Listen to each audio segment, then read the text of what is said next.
And I'm going to show you how to make the Crispies. That's these things. These things, remember those? Did you try those? Can you see that there? Those things, I'm going to show you how to make them. We actually did a demo on this some years ago, but it was before we had all this lovely technology, and I did it on a table sort of there, and only the people in the very front could see. So we thought, well, let's do it again so everyone can see how you make these things.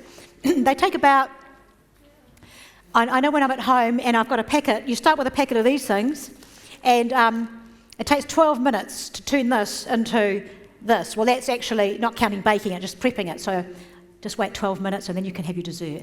How does that sound?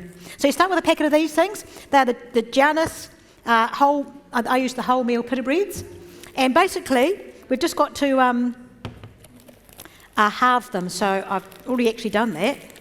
So I've got all these ones here, but I've left one not halved so I can just show you how to, we're just getting a nice pointy knife to start with. And we're just going to go in here and just go around like this. And as you can see, a nice sharp knife will make it an easy job. If you've got a not good knife, it's not easy. So we're just going to go around there like that and open it up. And then you've got two halves. And you'll find one is kind of got a bit of a crust around the edge and one is kind of thinner. So I keep the thick ones and the thin ones separate because they bake separately, because the thick ones obviously take a bit longer. So I put them on a different tray. So I've got my ones here, so I'll just put them like this. So I've got my opened up thin ones here and my thick ones here. And there's my one that I just did like that. Very good. So the first thing we do is we coat them in a bit of olive oil. And this is a good olive oil, this one here. This one here is a cold pressed olive oil. And you only want to use cold pressed olive oil ever, actually. And it's cold pressed extra virgin olive oil. Does anyone know what cold pressed extra virgin olive oil actually is? Don't know about that, but it's the first press. You start with a mush of olives that you get squeezed, and out comes the oil of your ripe olives. And so what we're going to do is we're going to just take this, and we're going to take one brush full of oil on each one. Okay, it's tempting to do another one, but just one dollop of oil on the brush. Don't go and do another one, because if you'll find it might not look like much, but it's plenty. It's absolutely all you need. Just one blob per pita bread. I remember making this once with some kids, and I left a young lad in charge of doing this, and he couldn't just stop at one. He put several blobs on each one, and they didn't taste very good. You only need a tiny, just a small amount. That's fine, all you need. But so extra virgin olive oil is that first press, and it's just squeezed oil, just squeezed olive, that's all. And that's your extra virgin olive oil. Your virgin olive oil is when you've got that leftover mush that you've already squeezed once, and you add heat to it, and then you squeeze it once you've added heat. So that's just the virgin olive oil as opposed to extra virgin olive oil. And then you can also get light olive oil, and everyone thinks that's the heavy one because it's L-I-T-E, light, sounds healthy. But that's actually the third press, and that oil has had chemicals added to it and then squeezed. So it's really the most processed out of all the oils. So your extra virgin olive oil is your best one because it's just the squeezed olives with nothing done to it. And then the next best is the virgin olive oil, which has had a bit of heat added to it. And then the least best for you is the light olive oil, where they, as I say, add chemicals to the brew and then squeeze it. And so while it's called light, it's actually, it looks lighter in colour, but it's actually the most processed. So it's interesting. It's best to have the extra virgin olive oil always. It's the only one I ever use. I never touch any of the others.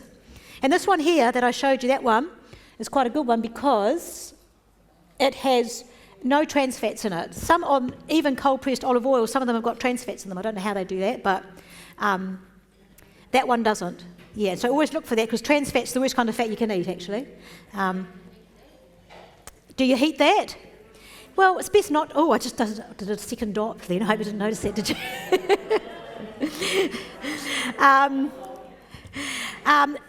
It's always best not to, but I tend to use, I don't know if I'm right or wrong, but I tend to use coconut oil if I'm going to fry something. I think they tell me it's better, so I don't know, I'm not 100% sure on that. So there we are, they've all been coated in oil, so it's pretty, it's just only a light amount, it's not too much, so that's the first thing done. The second thing is just some garlic powder. So I just, oh no, not that end. This end with the holes in it. That's the one. So I'm just going to just go like this over each one and let a nice coating of, why isn't it coming out? Hey? It's got the thing off, but it's actually got a bit of moisture in there. I'm going to just do this. In fact, I'm going to take it off because it's got a hard bit on the top. Don't know why that is. Look at that. Never struck that before. The one time I do it as a demo, it does that, and I do it about 1 million times in my life, and the one time I do it here is where that happens. Anyway, it's sorted now. There we go, and out it comes. So we're just going to go over each one nice and lightly, like that.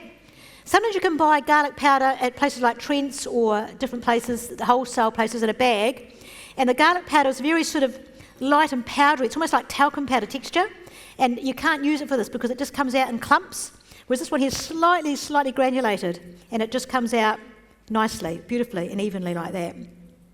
So there you go, over each one. Then I'm going to put some of my favourite herb. Does anyone know what it is?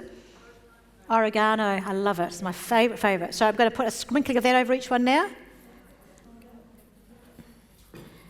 I've never grown oregano very successfully. Marjoram I can, which is very similar, but not quite as nice. But oregano is a bit hard to grow out where I live out at Cust. It's sort of a bit too frosty out there, I think, for it. But anyway, I buy a kilo bag of it, a great big huge bag of it, and it lasts me for about a year. And then it's much cheaper that way than buying little containers like that garlic one, for example. That would cost a lot of money. So there we are. That's oregano on each one. Pretty simple. And then the last thing, last but not least, just a bit of salt. So give it a good shake over each one. Not garlic salt, no, this is ordinary salt, because we've already put the garlic on. So I guess you could put garlic salt instead of garlic and salt, like I just did, but I've done it like this for years now, so I'm just sort of used to it now. One time I actually bought this as a plate to a thing I went to, and I forgot to put the salt on. It made a difference. You've got to have the salt on it. Because I was so excited, because I thought people are going to like these. But without the salt, they were really very, very average. So remember to put the salt on. Okay, so that's it. Oil, powdered garlic, oregano, salt, that's it. And then we're going to get the thicker ones, the ones that were more thick, and put them all one on top of each other. And when you bake it, those thick edges can be very hard. You know, and they can hurt your teeth a bit sometimes. So what I do is I just do this. I just cut the worst of them off like that. And this goes to the chickens. If you haven't got chickens, you can go in the compost. Yeah, just to take those hard bits off like that, because they go when that thick bit like that is baked dry, it's really hard. So it's nice just to remove that. It's just makes the eating sensation all that bit more nice. So then we're just going to cut that into 3. 1, 2, and 3. And then we're just going to sit them on our baking tray. Now I've put baking paper on here. But normally you don't need baking paper at all.